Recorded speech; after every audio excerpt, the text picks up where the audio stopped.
G'day there, Shane. I see that you've been with terrain training for quite a few years, but it's morphing now. Can you tell me and the people at home a little bit about it? Yeah, absolutely. Terrain training is a business that was born of the idea of training people for an obstacle course race. And where did the name come from? I don't fucking know. It's more like I enjoy being outdoors. Training people, it was running a boot camp program at that time. We're on the beach, we're in the park, and terrain, outdoors, training. It just felt like it was a good unification of those two words. But it morphed into something a little bit more over time. And you had the idea of obstacle course training, there was the offshoot of the boot camp, and then as time went on, I started introducing more, I'm going to say grandiose, but more rig-based obstacles, mobile-based obstacles, where I'd go to a park and I'd build these rigs with my team. It could be a wall or a set of monkey bars or some swinging rings and you name it. Use your imagination. If you've done an obstacle course before, you'll know exactly what I'm talking about. However, they were mobile, they were easy to set up to a degree, quick to pack down, and we could move all over the place. Terrain training expanded all throughout Queensland, but then we started reaching out and branching to the other states. We ended up going to New South Wales, Victoria, even far northern Queensland, ran a few major events, ran some smaller events, and it was great. You know, I was outdoors. I had a good team next to me, and we were able to travel the country and deliver happiness, giving people experiences. So teaching people how to climb ropes, swing on rings, and all manner of different functional movement that comes with being on an obstacle course. And that dissipated. The industry took a steep nosedive. There was this horrible thing called COVID, which I'll talk about another day, my personal experience. And a bit of a disclaimer, I'm an expert at nothing. I've experienced a lot, and I know a little about a lot of different topics. And it's by design. And as far as it being by design is knowing the for and against, trying to derive my own opinions without leaning on either side. So, for and against and for, I always try to kind of meet myself in the middle based on those two sides. But lifestyle, terrain training is evolving, and it's becoming more of a lifestyle organization, which I'm still in the very early stages, and also hence these videos that we're starting. And the idea was more about, again, deriving from my own personal experiences and what can I do. And look, the use of the term hack, really at the end of the day, you're hacking your life? No. At the end of the day, I'm trying to improve my life, try to be aware within my life as much as possible, based on many, many different areas to try to improve. There are a significant number of areas that I'm working on constantly. The areas I haven't touched upon, but it's more about how can I improve my life now that I'm actually middle-aged. So I'm 52, and as of 2025, born in 1973, and I kind of feel that everything that I've learned, your lifestyle habits, your environment, the things we put in our mouths, the interactions, the social circles, or the social way that we communicate with each other, the way we treat other people. Also observations of long-lived elderly people, for example. What makes them tick? And being aware of the way that we live our lives, the expectations that society actually has kind of instilled on us, whether it's directly said or not. There's like an expectation. And just in short, for example, we live our lives, we go to school, our parents, some are not so active in our lives and some are. Unfortunately, I missed out on the latter, sadly.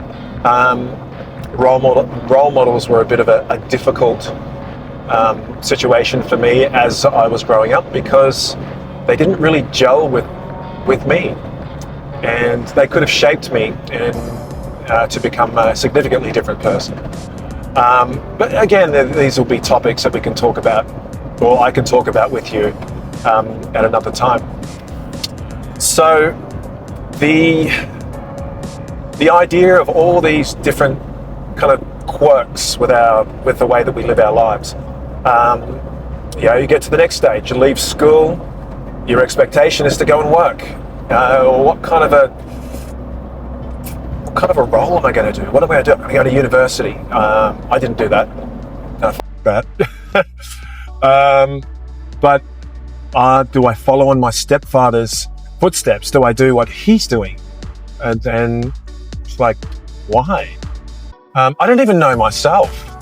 But then we get into the expectation of, meet up with somebody, still getting to know myself, get married, still getting to know myself. Do I actually like this girl? But it's expected of me. Then you do your job.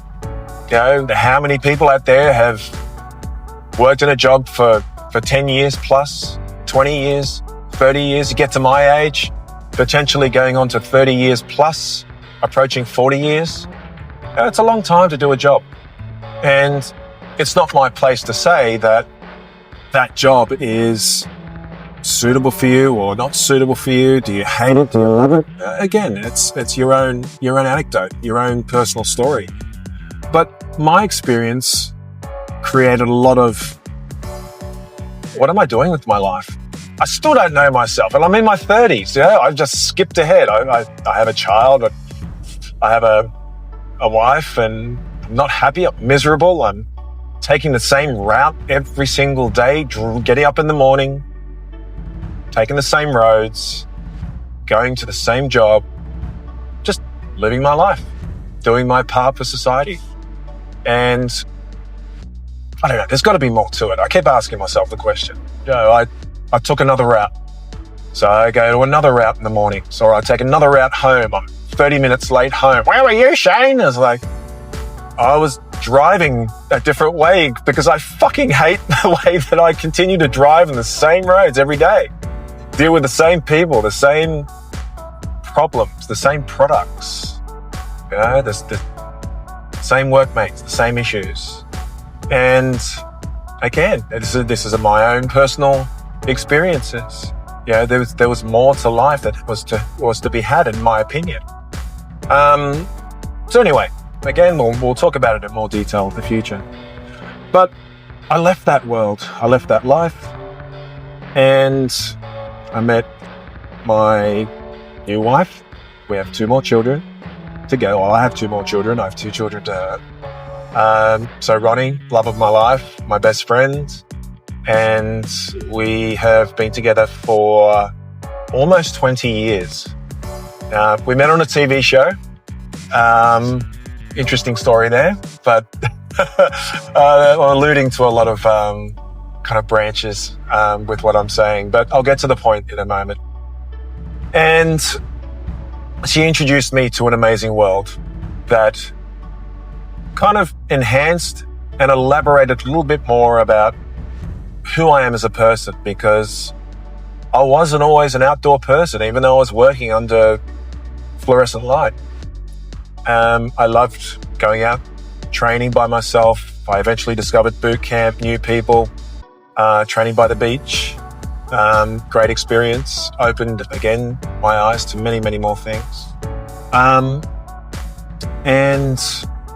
part of the reason why I'm in the car today. It was one of the thousands of trips that I've taken with Marcus, driving to our job.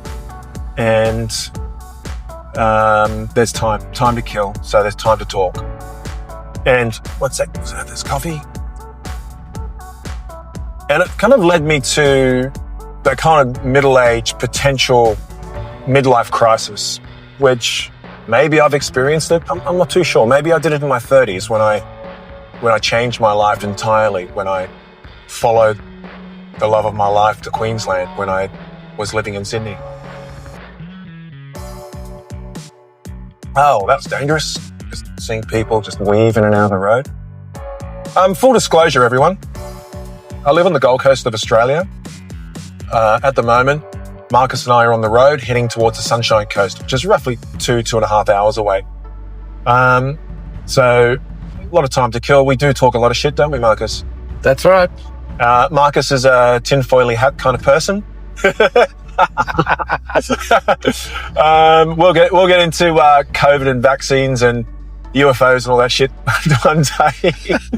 But I play along. At the end of the day, he plays along as well, and he's obsessed with triathlons, and I'm obsessed with many other things, which I guess don't carry the same kind of obsession weight that he does with his triathlons. But I do listen out of respect, and I have learned a lot about the sport of triathlon, whether it being passively, probably passively because I've just nodded my head. But look, at the end of the day, it's the whole point of communication with another human being.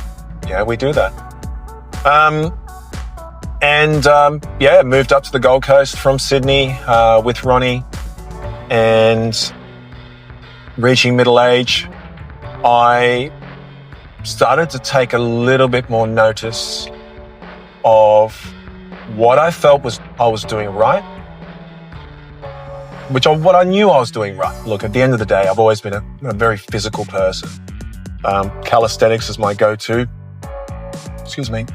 physical training. My definition of calisthenics is using your body as a tool to exercise. So it could be push-ups, even running, doing a squat, sitting on the ground and standing up multiple times.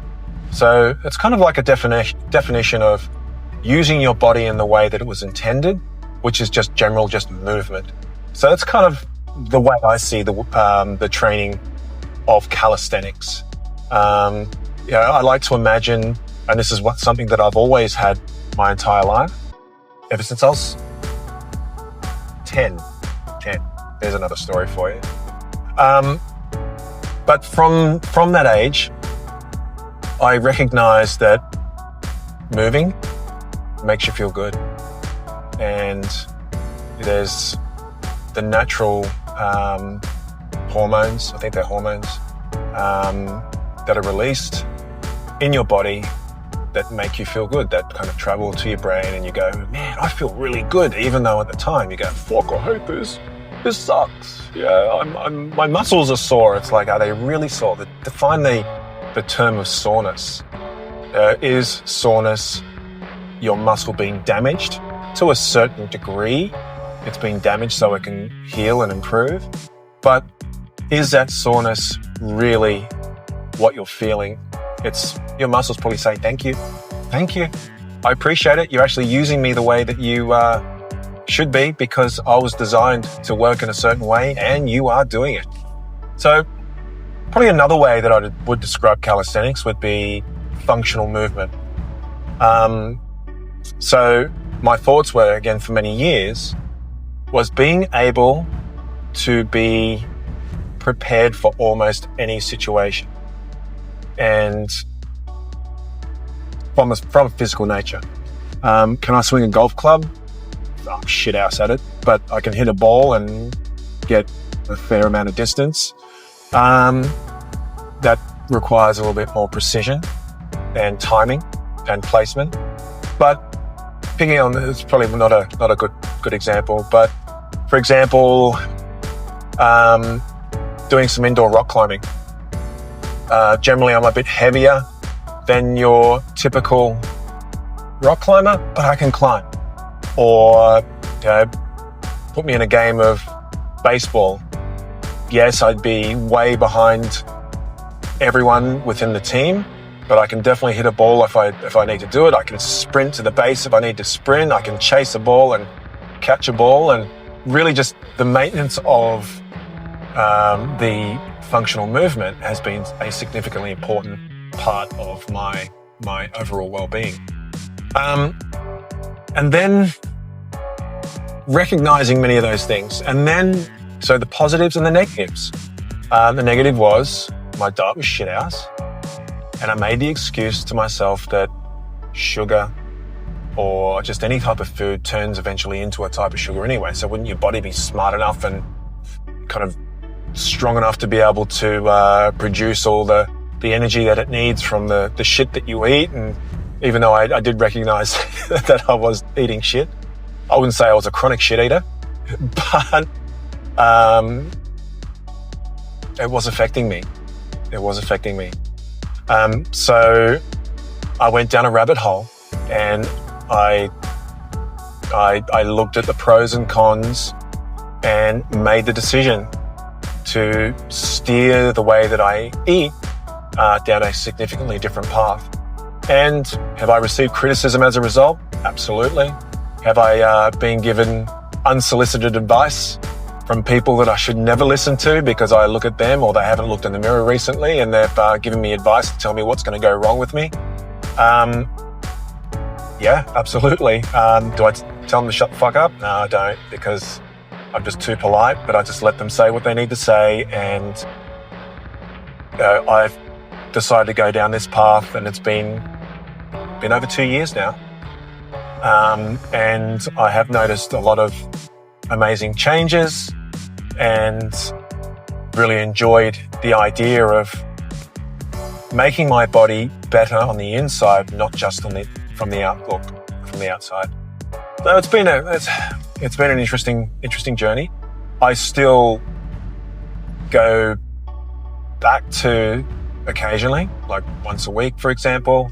I'll make a pizza at home.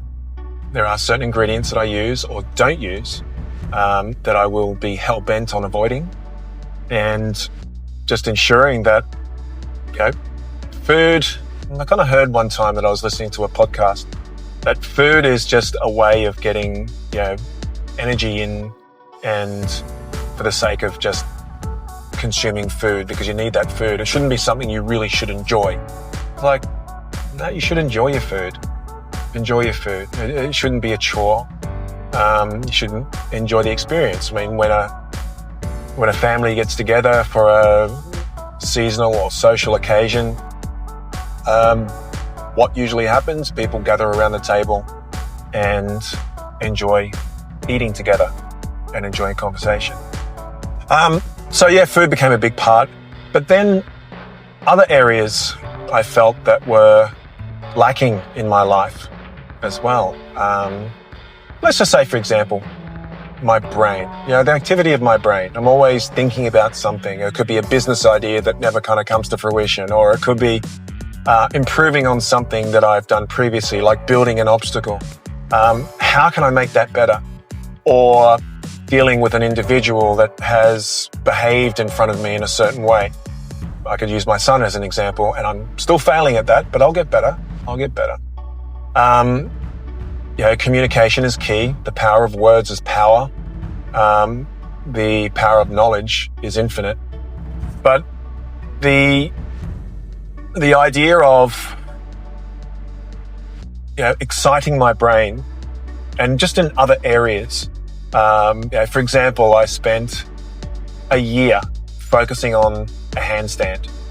Everybody wants to do a handstand. I mean, correct me if I'm not correct, but a handstand it's just one of those things. It's one of those bucket list things that a lot of people like to do, or it's a cool little trick. So holding a handstand kind of seems a little bit inert, but you're upside down. You lose your perspective, or your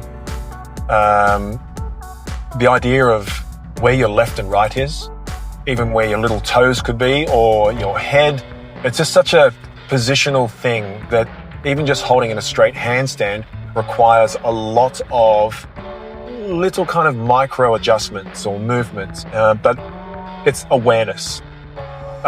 So awareness is probably a significant area that I felt was really important for me. Self-awareness can be defined in many, many different ways or areas. So self-awareness in space, self-awareness in where you are in your life, self-awareness in a situation of other people, or self-awareness when you're in a situation where it requires you to achieve a certain task, for example. Self-awareness of, again, other people and how they're behaving towards you. Self-awareness of your, say, financial situation. Self-awareness of your physical situation. What you put in your mouth. It's just that awareness. And we can never achieve absolute awareness, but we can kind of chip away as much as we can to try to enhance our lives and improve the way that we exist within our worlds. Because subjectivity is a very powerful word, because the interpretation of our worlds are based on our own personal experiences, and we all see the world differently. Yeah, and that's what makes us so unique. Enjoy the calf. Then we get to, by the way, traffic, shithouse as per usual. Olympic Games 2032, and giving us 7 years of increased traffic blockages and frustration. But anyway, it is what it is. Can't help it. So the self-awareness was a big thing, but also learning new habits. Neuroplasticity, the idea that your brain can change dramatically, or can basically adapt to new things if you do something for a long enough period. Hand-eye coordination, foot-eye coordination. I'm sure many of you have seen foot-eye, hand-eye coordination, just people who have honed in a particular skill, and it just seems like magic. But going on handstands, for example, that's spatial awareness. Then I looked at learning how to tie knots. Being in my profession, terrain training, obstacle courses, I had to learn a lot about basic rigging. And I spent a lot of time with some amazing, influential people in my life that taught me how to tie knots and avoid tying lots, but to really focus on the kind of intricacies and the kind of like the nuances of tying a knot. And I really had to, and it took me years, especially when I had the same knot shown to me numerous times over several years, the same knot, and I still couldn't learn it. I really couldn't. And then a little bit like the handstand, which progressed significantly for that year, I took the time to focus on knotting, tying knots, learning over 30 different types of knots for various applications.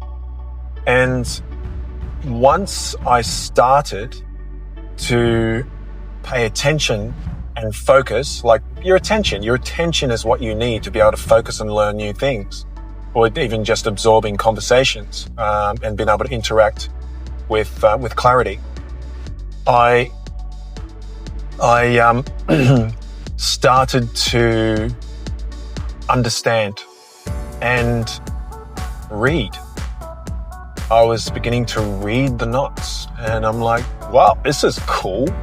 Because, again, not dwelling too much on the affair of my journey with knots, it was changing the perspective, changing the plane, closing your eyes, going underneath, backwards, left and right. And there are so many different ways you can learn the same thing.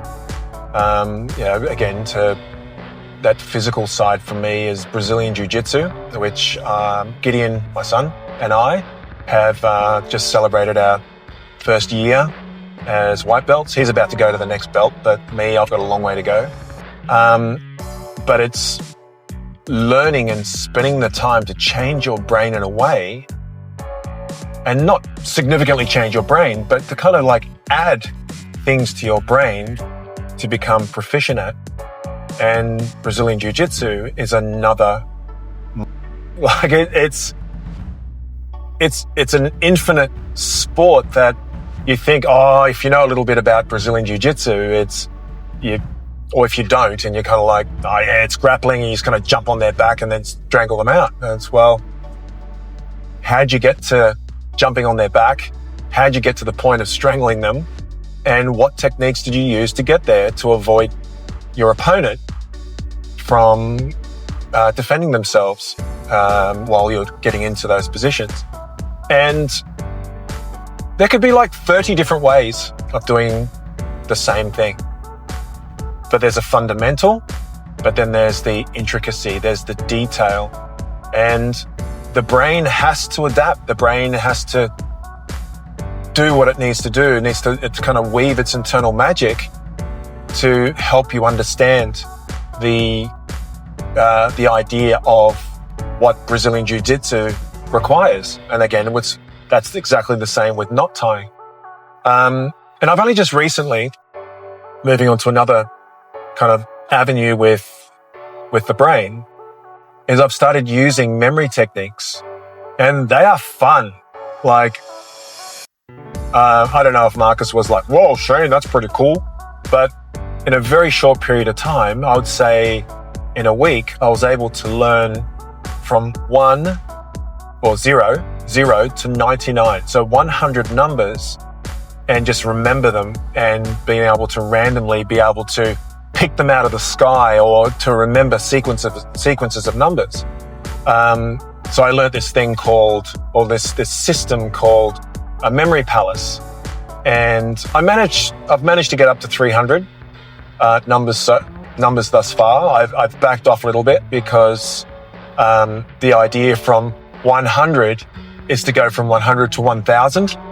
And life has kind of gotten in the way, and unless there's a reason to train for a memory competition, which I'd love to, but it doesn't seem to occur in Australia, I really have no need to do that. But as far as things, old habits that we have as pre-1990s or even mid-1990s, we still had to remember how to get from A to B. We had to use our street directories, or we had to remember our phone numbers, or we had to remember phone numbers. And we used to have these amazing memories of phone numbers that we would remember. At the moment, I'm probably certain with today's technology that many people would struggle to even know what their own phone number is. So what you're saying there, Shane, is that the smarter our phones become, the dumber we become? 100%. And whether it's dumber by design, that's not my place to stay. But I kind of feel as a species, we want to be comfortable. Are we inherently lazy? Maybe. I don't know. I'm not. But I can be for certain areas, but many I'm not, because I try to adapt that or adopt that self-awareness where possible. But, to answer your question, Marcus, we like to be comfortable. Going back to activity, going back to the brain, the ailments that come with low activity. But going back again to my transition from terrain training, obstacle course, boot camp, and more to holistic health, for my own personal experiences and my own drive to learn more and be aware, I really feel that. I'll give you an example. So, being in my 50s, I feel that many of us are kind of thinking a superannuation is building up. My kids have left home or about to leave home. Or maybe they just live in their bedroom playing Fortnite. I have no idea.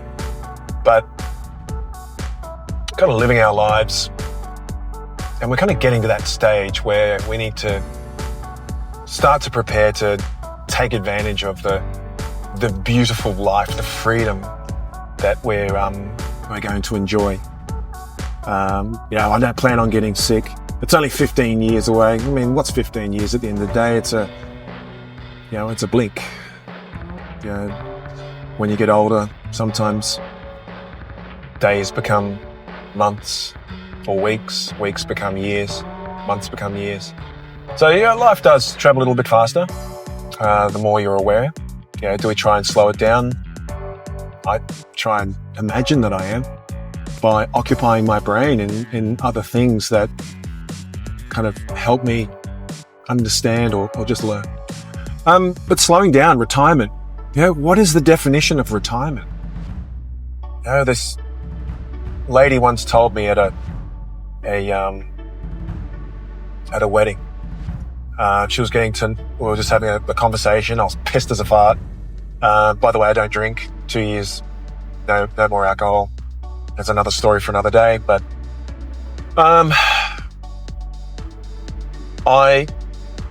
moving to the Gold Coast, I made the decision to run my boot camp, run my own business. So technically, I haven't had a full-time job, 9-to-5 job for almost 20 years.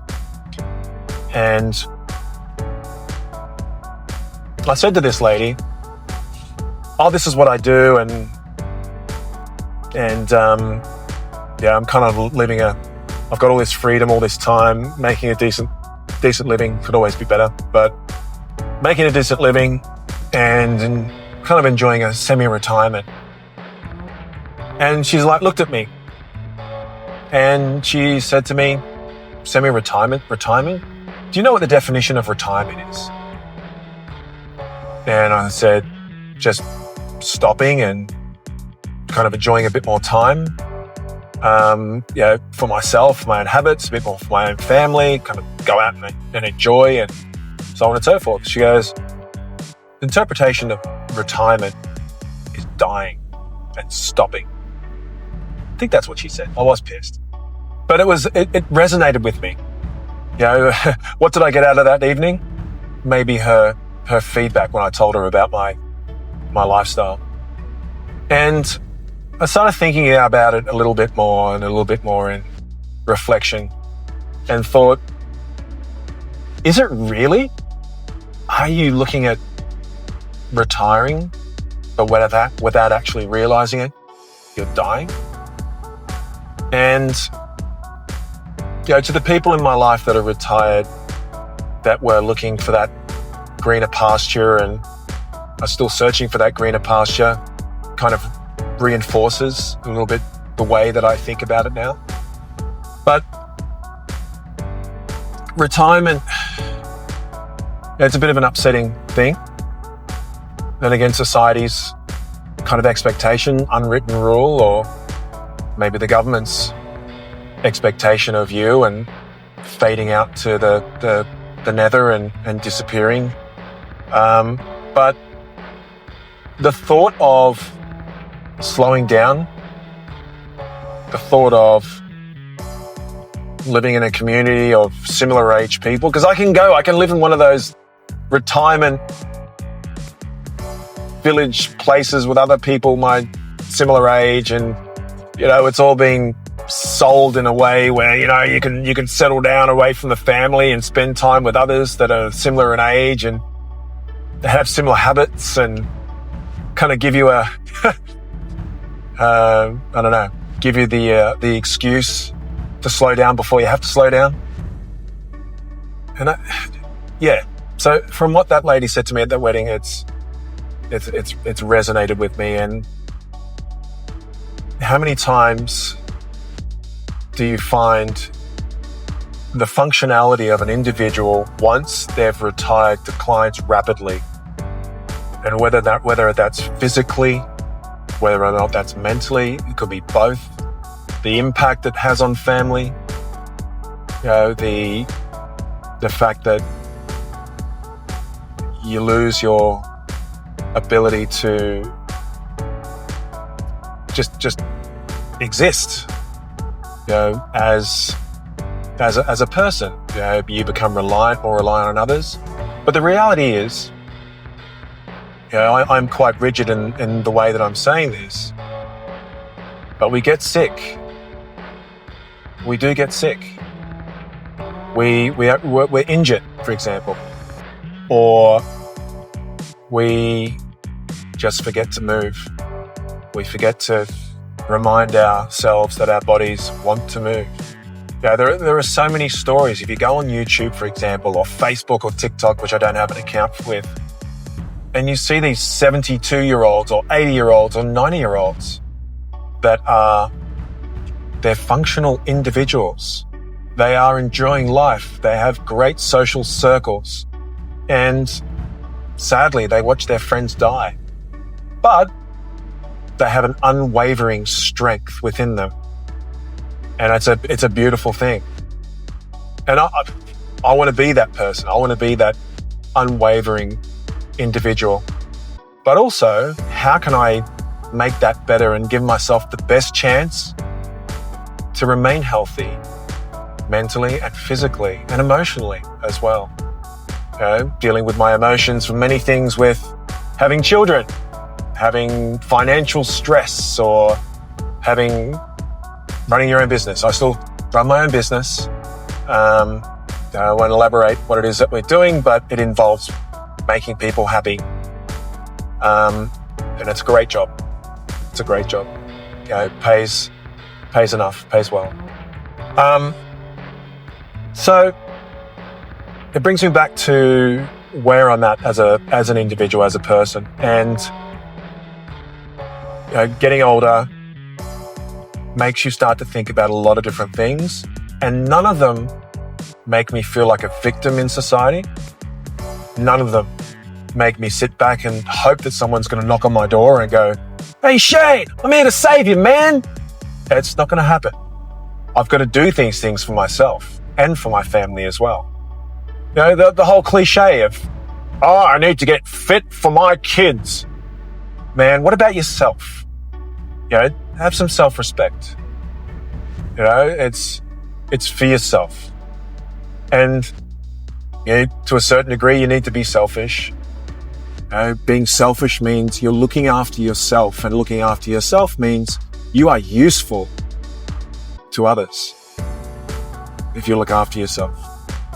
And useful in the way that you're not being used, but more the fact that you're actually at your peak, or you are at your best to be able to be your best. And whether if that's the kind of person you are. So it kind of rounds off, for me, that whole holistic health. I'm no expert. I just seek a lot of information. I like to learn. I like to try to understand my place within the world that I didn't ask to be in. So you got to remember that, guys. We can always relatively make our own choices on certain things. We don't have overall choice or the right to choose, because we choose to live in a society that we play a very small part in, and we have an expectation that is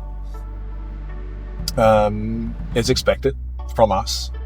So, so my goal is to help people of my age demographic, whether it be younger or older, to be able to recognize cues, to be able to recognize and understand other areas and aspects of their lives without going dramatically and changing and going, "Fuck this job, I'm going to leave because I fucking hate it. I've been doing it for too many years.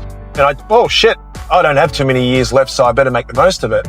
It's more about an awareness for you to make informed decisions, or to seek more information about these things that I'm talking and telling you about, to be able to optimize and maximize your life's experiences.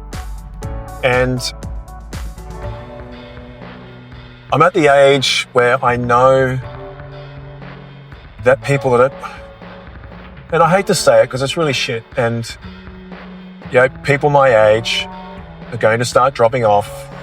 I hope I don't want to be one of them. I want to avoid that, or just kind of like cast the fishing line out as far as I can and really take my time to wind it back in.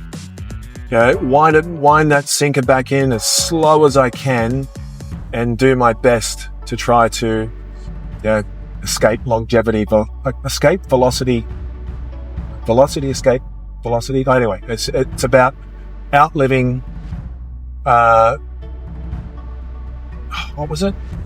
It's for every year you gain time, for example. So if I live 1 year, I'm actually only living, aging, that's it. I'm aging less than a year, giving me more time. But it's just one of those things.